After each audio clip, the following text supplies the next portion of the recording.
Hello, today I'm going to look at the equation of a line y equals mx plus c, and I'm going to vary m first of all, the gradient, and see what happens to the line, and then I'm going to vary c and see what happens to the line, remembering c is the y-intercept. So the gradient first of all, so we've got a gradient of 1, so steepness of 45 degrees to the x-axis. I'm going to make this more positive.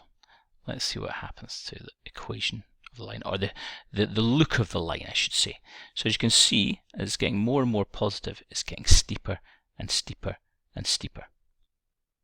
So as it gets more and more positive, it gets steeper. So there's a gradient of 7, pretty steep. I'm going to go back down. So less positive and less steep. Let's take it back down to 0. Gradient 0, absolutely flat. Now when it's negative, you can see it's now going down the way. Down the way. Let's make it more negative. What happens there? So there's negative 1. There's negative 2. It's getting steeper and steeper in a negative direction. So if we look at it from left to right, it's going down the way. It's going down the way. Take it up to negative 3. Yeah, steeper. So as it gets more and more negative, more and more steep, as we're looking from left to right, going down from left to right.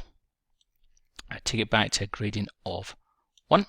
Right, now I'm going to vary the y-intercept. So at the moment, we've got y-intercept c equals 0. So what happens when I vary that? Well, hopefully you can see, as I vary the y-intercept, it's going up and down the y-axis. So for instance, if I've got a y-intercept of 4, c equals 4, there's 4 there. If I have a y-intercept of 3, there's 3 there. If I have a y-intercept of 2, it's 2 there.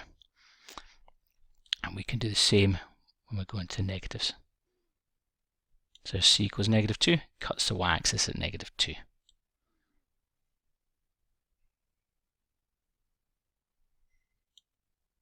That's negative 3.1. I was trying to get negative 3, couldn't get it. So that point there is negative 3.1. So please remember that the m, the gradient, affects how steep it is. And it might be in a positive or negative direction.